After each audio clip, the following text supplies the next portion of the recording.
కేరళలోని కొడంగల్లూరు శ్రీ భద్రకాళి అమ్మవారి ఆలయంకి ఒక ప్రత్యేకమైన ఆచారం ఉంది. ఇది ఇతర ఆలయాలలో కనిపించని విశేషం.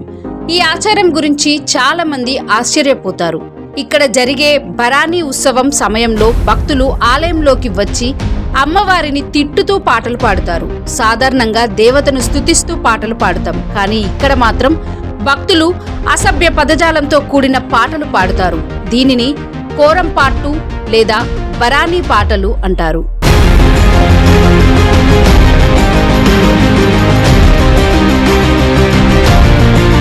ఎందుకిలా చేస్తారు అంటే, అమ్మవారు మహిషాసురుణ్ణి సంహరించిన తర్వాత ఆమె శరీరంలో ఇంకా రౌద్రశక్తి మిగిలి ఉందని చెబుతారు. భక్తులు అమ్మవారిని తిట్టడం ద్వారా ఆ ఆగ్రహాన్ని బయటికి తీయడమని, దాంతో అమ్మవారి శాంతించి కరుణామయ రూపంలో భక్తులను ఆశీర్వదిస్తారని నమ్మకం ఉంది. ఈ తిట్ల పూజల వల్ల భక్తుల జీవితంలో ఉన్న కష్టాలు, అడ్డంకులు, దుష్టశక్తులు తొలగిపోతాయని భావిస్తారు. భక్తులు తమ మనసులోని కోపం, బాధ, చెడు ఆలోచనలు అమ్మవారిని తిట్ల రూపంలో సమర్పిస్తే అవి నశిస్తాయని నమ్మకం ఉంది. ఈ ఉత్సవం ప్రతి సంవత్సరం మలయాళం నెల మీనంలో జరుగుతుంది.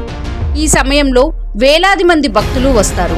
భక్తులు కత్తులు, వడ్రంగి పనిముట్లు తీసుకొని అమ్మవారి ముందు ఊచకోతలు, ప్రదర్శనలు చేస్తారు.